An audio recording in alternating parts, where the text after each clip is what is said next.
5 from the field.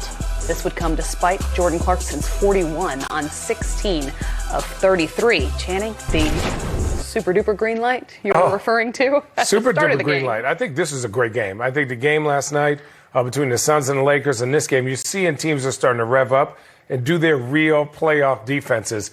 And for Utah, I was a little worried about them, but they battled back and Jordan got hot. But for the Golden State Warriors, this is a big win for them, right? Beating the team that's been the best team in NBA for 90% of the year, it's a big win. Right. Did you gain any insight, Brendan, into what could be a first-round matchup? I didn't gain that much insight from Utah's perspective because they're going to look a lot better with Donovan Mitchell, obviously. But I like the way this team fought. They were down double digits in the fourth quarter. They could have obviously given up or said, hey, we're going to get it the next night. They didn't. They kept grinding. They had a great chance to win this game with Jordan Clarkson playing excellent basketball down the stretch. Let's take a look at how this game ended because it was an unbelievable one. Here, Jordan Clarkson. Clarkson again. Shimmy. Eyeball sandwich. Again. In your face, Benny's more. What? For him tonight. I got a feeling Bradley Beal liked that shot. Come on, man. Always trying to stir stuff up. Steph Curry missing here, but then making it from here. And that's why I think Utah's dangerous because Gobert has tendencies that require their backcourt to be perfect. Right. He has to be up. Who's he guarding? You ain't trying to get a rebound. There's not many that can guard Steph Curry when he's having fun like that. No. I just think that's what I'm saying. He can't be guarded one-on-one. So at the end of the day, you need help. And right there, the next guy up was Gobert. He smiles like that. There's, Draymond with the rebound here and the timeout. Heads up.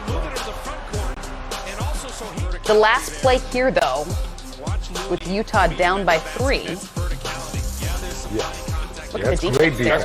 That's great defense. I don't think Wiggins gets enough credit for how good his defense has got this year. Like, it's very underrated. He'll get you your 12 to 25, but he's guarding your best players. At the end of the game, Jordan was, barbecuing Kent Bazemore for a little bit. When Wiggins started guarding him, I think he had missed his last get four. Brendan back on that. Yeah.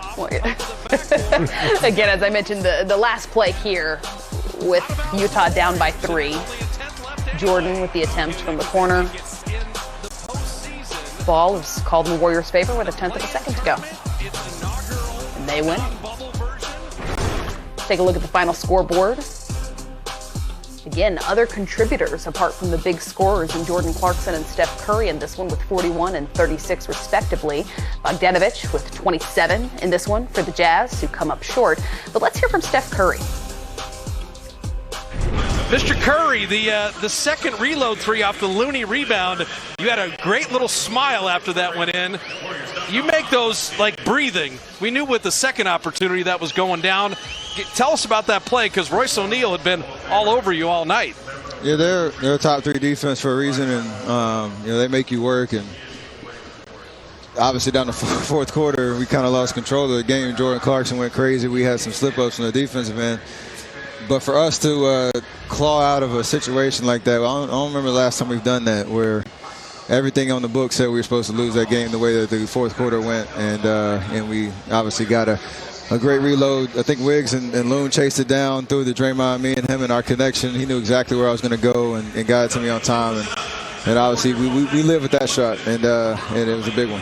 What was your thought process throughout the whole game when they're sending 2 defenders at you? You've seen that before, but they were able to take your 3 ball away for the most part, so you're able to get by sometimes 2 defenders, get to the floaters, get to the paint. It seemed like you were content to score that way. Yeah, it's the adjustments from game to game. They're a very long team and a pretty physical big team, so when they decide to try to take something away, you got to do something different. Obviously, I got a decent amount of threes up, but the other stuff, trying to get in the paint, trying to make plays, getting into the paint and hitting the floater, all those type of things. Just try to soften them up a little bit, but they're a great defensive team and they make you work. Now, Steph, your game winner will be replayed, but really it was Bazemore and Jordan Poole. You expect you and Draymond to be brilliant. You guys are Hall of Famers, but the other guys tonight, and Looney double-digit rebounds again, it really was a team win all the way around. absolutely. I mean, we have an 8-man rotation, and it's one of those situations that everybody knows their role. And when we play games like this, where you need everybody to contribute, it's great for everybody to step up in their own way. So, we've been feeding off that energy for these last couple of weeks since we've been so thin, and it's a good vibe when you're going to get minutes. Everybody's confident they're going to get an opportunity. It's just a matter of what you do with it. So that's the NBA for you right there. You can never really predict what's about to happen. How much is your team confidence building defensively? Because you guys are top 5 defensively for a reason, too, and you guys did a stellar job guarding their 3-ball. Obviously, Jordan Clarkson started going off there for a while, but the whole game, you guys really made it tough on him, really inside the paint and outside. It's how we're going to win, causing chaos, using our speed, versatility, being able to switch things, and obviously Draymond doing what he does, leading the charge. But it's a huge opportunity for us to, like you said, build confidence to play in situation and hopefully a playoff series where no matter who's out there, we have a job to do on that end of the floor, and that fuels our offense because we're pushing in transition. We got shooters. I'm able to get the ball in transition and make plays. So it's a good thing going. Fourth quarter tonight, we got to tie that up and get a little better there. But like you said, we put together a good run on the defensive end. All right, so Steph will go off with the silly one. You get the jump ball against Eric Favors, and Kalena says early in his career, Favors would have ripped the ball away from him. all that weight room work and those biceps, he said Steph tied him up and forced the jump ball. Yeah, you're swole now, bro. You guys know that was all an effort to save a turnover. I lost my mind trying to go in the paint. And as soon as he tied up, I wasn't going to let that one go because I need that turnover back. Hey, I'm saying those are all the golfing muscles. Yeah, absolutely. Hey, nice. Thanks for stopping, Steph. We appreciate it. Unbelievable win. And, oh, by the way, don't rest too much. You got the Suns tomorrow. Absolutely. Appreciate it, guys. Yes, sir. Shot chart presented by Mountain Dew. He dropped 36 in this one. This, of course, from Steph Curry. Only 3 for 13 from beyond the arc. Did Channing hit the one that mattered the most, though? Yeah, that's what I'm saying. You got to be perfect when you play them, right? And if anybody on that team, he's the last person. Even if you got a triple team, of give up a layup. But give them credit, man. The Utah Jazz did a good job of forcing him to the paint. He took that in the first half.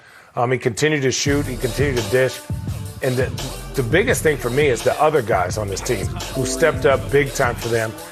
For me, this is going to sound weird. Stylistically, I don't think the Golden State Warriors switching is a good matchup versus Utah Jazz. So for me, I think that's something that everyone else, within the Western Conference is looking at. Because the Utah Jazz only had like 11 or 12 assists tonight when usually they lead that. So for me, that was the biggest thing. It was Steph is Steph and he's going to do whatever he does. But defensively, I was extremely impressed of how they shut it down. And good for you gaining some lost ground with Warriors fans on Twitter. Yeah, right. They hate me. They're much due credit. Brendan, I want to ask you more about Steph, though, because he's leading the league in scoring. He's leading the league in three-pointers made. How do you describe what he's done, what he's doing for this team that he's trying to push to and through the playoffs? This is arguably Steph's best season. Now, I know he had the year where he was the unanimous MVP, but that team was built differently. That team was built for more success. That team, there was so much more spacing when you look at guys like Klay Thompson, Harrison Barnes on that team, and he was playing with a lot of guys that were used to that system. This year, everybody's dealing with the COVID-shortened season, but there wasn't a lot of time in training camp. There's not a lot of practice time. So these guys that they have are learning the system on the fly, and Steph is still thriving. The shooting is not the same. Teams are doubling and tripling teaming Steph the same way Utah did tonight, but he still finds a way to lead this league in scoring.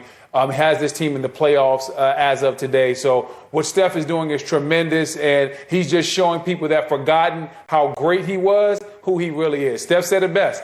I don't have a lot to prove. I just have some more to accomplish. That's right. I did ask Brendan, and I want to ask you about just insight that you gained as far as a potential first-round matchup. Now, you discussed their stylistic matchup with the Utah Jazz. Who do you think would potentially be the most favorable matchup for the Warriors? I just think the Golden State Warriors have been beat up with obviously injuries and things like that. I think also Utah tonight was missing 2 of their key ball handlers, right? Mike Conley and Donovan Mitchell, which completely changes the game. But defensively, what Golden State was trying to do was limit their assists. two guys, they said two guys can't beat our whole team. And it's true, right? They gave up that lead because Jordan got scolding hibachi hot, right? But you would take your chances, though, and you would take your chances. I can't remember the last time Steph went 3 for 11 or 3 for 10, whatever he was tonight. So for me, if teams that have more of a bench, and Golden State only played 8 people, so they must have got tired at the end. Right. So for me, think about the other teams that are going to be a little bit more, not in shape, but a little bit more energetic, that are going to be a little bit bigger, that are going to be able to limit